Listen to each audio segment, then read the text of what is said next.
이번 시간은 새해 첫 시간입니다. 한태근의 상표 이야기. 한태근 변리사님 아까부터 나와 계셨죠? 네, 그렇습니다. 반갑습니다. 반갑습니다. 네, 또 반갑습니다. 새해 첫 시간인데 그래요? 얼마나 재밌는 이 코너를 또 준비를 하셨길래 제가 근데 사실은 아까 딱 오기 전에 감기약을 먹었어요. 지금 코가 막혀가지고 근데 지금 몽롱해서 발음도 잘 안 되고 그러네요. 지금 좀 몽롱합니다. 여기가 어딘지. 감기약 먹었어요? 어디? 저는 치통약을 먹었습니다. 치통약? 잘 드셨네요. 지난번에 치통이 그래요. 아프셨다고 하셨잖아요. 치과 가세요. 네, 치과 가면 이 골골대는 사람들끼리. 알겠습니다. 워낙 제가 그 몸이 좀 허약해서 감기약 먹었더니 네. 정신 좀 차리겠습니다. 이미지가 너무 다른. 그러니까요. 그럼 오늘은 달달한 이야기를 시작하겠습니다. 좋습니다. 좋아요. 자, 달달한 얘기, 성표. 달달한 얘기. 네. 네. 기대. 파리바게트에 관한 성표 이야기를 하도록 하겠습니다. 파리 게이츠가 아니고 파리 바게트 파리바게트. 빵집. 네, 빵집. 예. 이게 이제 우리나라에서는 당연히 유명한 상표인 거고 당연히 우리나라에서는 상표권이 당연히 가지고 있죠. SPC 그룹에서. 네. 정확하게는 이제 상표권의 주체는 파리 크라상. 파리 크라상. 그래서 상표권을 가지고 있는데 음. 이제 중국은 어떠냐? 중국은 이제 파리바게트가 지금 뉴스로 보면 한 310개? 2020년 기준 310개 정도의 매장이. 네. 국내에서 진출한 게 그러니까 해외, 그러니까 중국에 있는 중국에 매장 진출한- 수가 그러니까 직영점이나 SPC가 진출한 게. 직영점이나 아니면 가맹점을 어떤 310개 정도 있는데 네. 문제는 이제 파리바게트라는 그 상표를 네. 그러면 가지고 있느냐? 음. 아직까지 안 가지고 있는 것 같아요. 가지고 있어도 상표권 분쟁이 있는 것 같고. 그러니까 처음에 이제 제가 조사한 바에 따르면 2004년에 상표 출원을 했는데 네. 그 상표들이 계속 거절되거나 중국에서. 네, 중국에서. 어허. 게다가 이렇게 상표 등록이 안 된 이유가 약간 이런 생각도 들잖아요.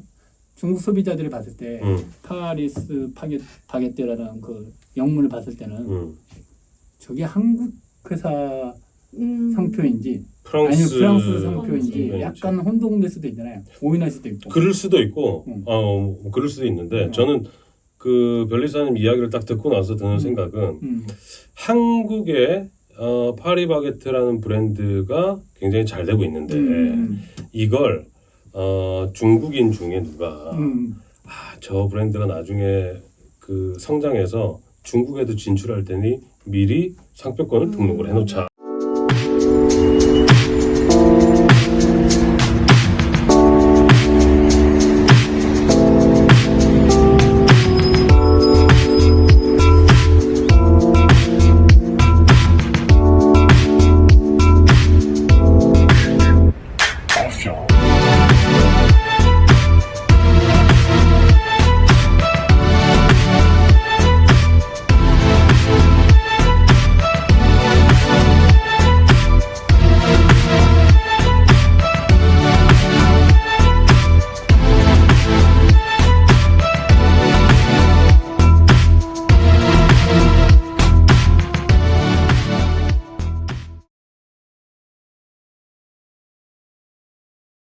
또 그건 안 되지 않아요?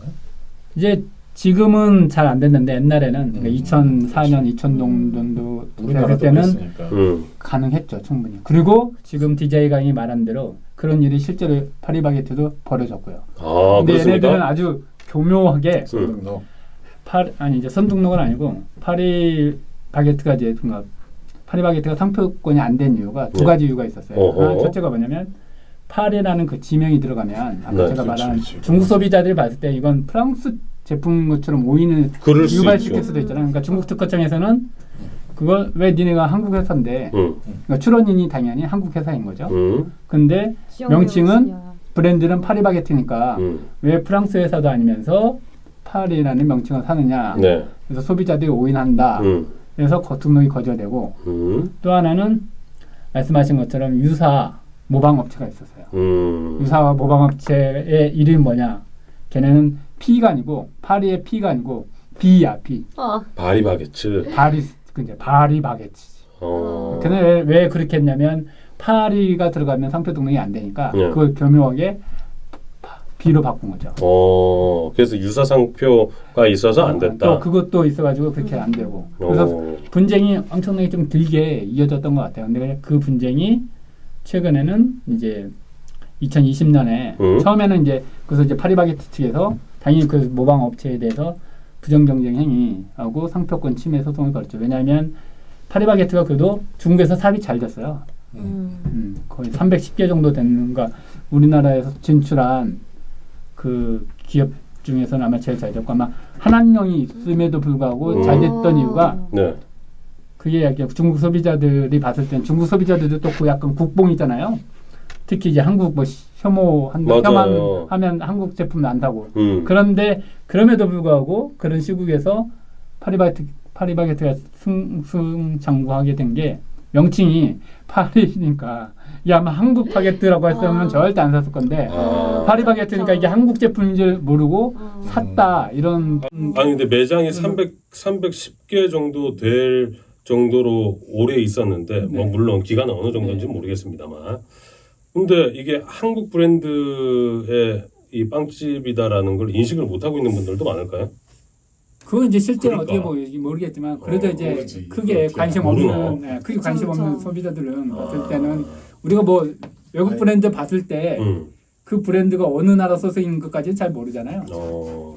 크게 관심을 찾아보지 않는 사람들이 되게 그래서 그렇게 하여튼 그래서 그 유명한 인지도가 있었기 때문에 그 모방업체에 대해서는 소송을 걸었고 침해 소송을 걸었고 어떻게 됐습니까? 그게? 1심에서는 파리바게트가 졌는데 다행히 2020년도에 파리바게트가 이겼어요. 중국인데. 네, 중국에서 이야, 이겼어요. 그거 쉽지 않은데. 그리고 이제 상표 등록도 아까 제가 말씀드린 파리가 들어가긴 하지만 그게 어떤 뭐 프랑스 업체 그런 식의 의미보다는 새로운 어떤 고유의 의미가 있고 그다음에 중국에서 나름 또 성공도 했기 때문에 뭐 등록이 가능하다 이렇게 판결이 난 것 같아요. 근데 돈에 싸움에서 이겼다. 네, 2020년에 그렇게 북경 지식재산법원에서 판결이 났는데 거기서 이제 고등법원에서 판결이 났는데 상대방에서 아마 대법원의 최고 인민법원에 우리나라 이제 대법원격인데 최고 인민법원에 아마 항소를 했을 거라고 예상이 돼요. 왜냐하면 지금 그 모방업체에서 계속 파리바게트의 상표 등록한 거에 대해서 지금 2건 정도의 또 무효 심판을 제기를 했거든요. 그럼 아직 뭐 최종 판결은 남아 있는 상태네요. 아직까지는 확정적으로 상표권이 취득한 건 아닌데. 그렇죠. 중국이라는 우리가 생각하는 그런 민주주의 국가가 아니기 그렇죠. 때문에. 이제 거기서 만일 진짜 최고 인민법원에서 네. 이건 중국 소비자들한테 오인을 유발할 수 있는 상표다 이렇게 판단이 되면 이제 중국 모방업체가 이기는 거고 그렇게 되면 약간의 브랜드 타격은 가져올 수밖에 없겠죠. 그래 불란서 빵집이라고 했어야지. 네? 불란서 빵집. 불란서 빵집도 안 되는 거죠. 왜? 불란서도 프랑스 음이니까. 그건 우리나라 음차니까. 아니 우리나라만 그게 쓰는 음차잖아. 아니야 중국에서 쓰는 거죠. 중국에 쓰는 한자를 우리가 가져온 거죠. 그런가? 왜 그러십니까? 아니 근데 SPC에서 중국을 진출할 때 이 상표 특허를 하나 더 내가지고 상하이 제과 뭐 이렇게 내면 그것도 안 되는 거죠. 안 되는 거예요? 상하이 일단 지역이 들어가면 전체적으로 중국에서는 특히 더 중국은 아니 우리나라에서도 보여주면 고유 명사는 상표등록 안 예전에 그 뭐 원래 한번 소주 한번 했으니까 그렇구나. 근데 이제 제가 경험한 사건인데 중국인이 제주 아일랜드라는 상표를 출원했어. 중국인이 제주 아일랜드 우리나라에서요? 아니요 중국에다가. 중국에서. 그러면 이제 제주도는 어느 정도 유명하다고 봐야 하죠. 그러면 중국인이 제주 아일랜드 상표를 출원했으면 당연히 거절시켰어야 하는데 이건 또 허용했구나. 중국 유사 사례는 없습니까? 그러니까 이런 사례가 좀 유사 사례까지는 없는가요? 아니 한국 브랜드가 이제 중국으로 진출했거나 아니면 타국으로 이제 진출했을 때 뭐 이 특허 분쟁이 좀 났다거나 그런 유사 분쟁은 설빙이죠. 설빙은 저희가 지난번에 했었나요? 했었을 건데 아마 설빙은 진출하려고 했는데 이미 거기는 중국 업체가 상표권을 가지고 있었죠. 이런 경우는 어쩔 수 없는 거죠. 그래서 엄청난 싸움이 있어가지고 결국 설빙에서 가져오긴 했어요. 그러니까 지금의 이제 모든 거의 진출을 할 때는 그 합의를 봐서 갖고 온 거예요? 아니면 법적으로? 법적으로 아마 이겼을 거 이겼고요. 그다음에 의류든 그러니까 패션이든 식품이든 일단은 뭐 중국 시장을 자기가 포기하지 않을 거라고 한다면 한국에 상표 출원하고 나서 6개월 이내에 바로 그냥 중국에 상표 출원을 할 필요가 있습니다. 예. 아니 런칭하면서 중국은 해놓는 게 좋은 게 대체적으로 지금 난 몇 건을 봤거든요 지금 그 뭐 특정 브랜드라서 얘기는 못 하겠는데 얘기해요. 그 브랜드가 있는데 그 브랜드를 저쪽에 선등록이 돼 있다라는 것 때문에 분쟁이 약간 있잖아요. 그러면 분쟁이 일어날 것이 예측이 되니까 저쪽 업체에서 아예 손을 놓는 거예요.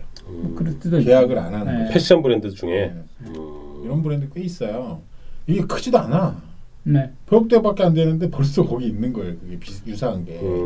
그러니까 이전에는 이제 중국인들이 한국에 많이 왔잖아요. 많이 와서 대충 봤을 때 자기네들이 이거 괜찮은 브랜드라고 한다면 그게 큰 브랜드든 작은 브랜드든 중소기업의 브랜드든 다 그냥 미리 상표 출원을 해놓는 경향이 아주 많았습니다. 사실 우리나라 8, 90년대도 우리나라도 그랬으니까. 그러니까.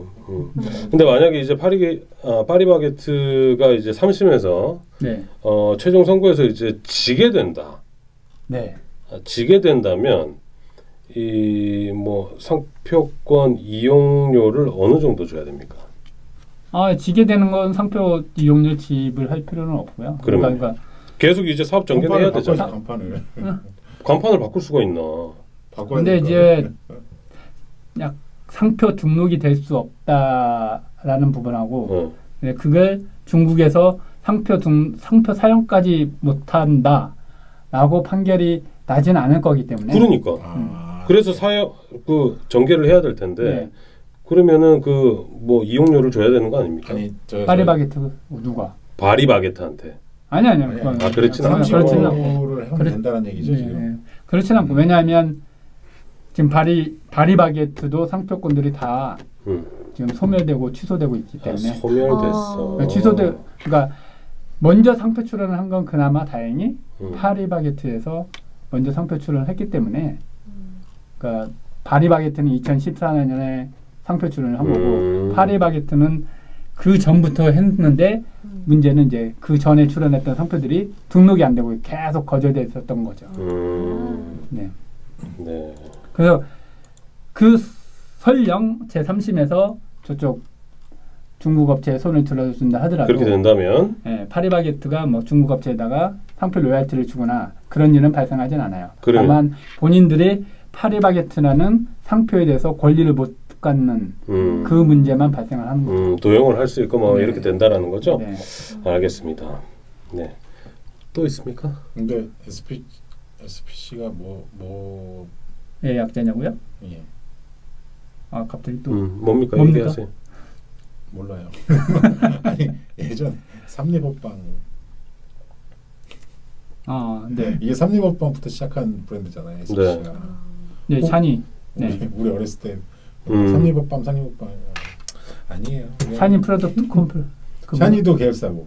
아니 원래 샤니에 나온 건 뭐냐면 호빵은 큰 아들이 샤니는 그러니까 둘째 아들이 샤니 쪽 물려받아서 네 이렇게 키운 거고. 네. 방송을 뭐 잡담하듯이 하고 있어요. 내가 지금 감기약을 먹어 졸려서 내가 지금 이 끊지를 못했는데 이 거의 뭐 잡담 수준으로 방송을 하고 있어. 이럴 거면 집에서 해요. 알겠습니다. 덧붙이실 얘기 없죠? 네, 없습니다. 예.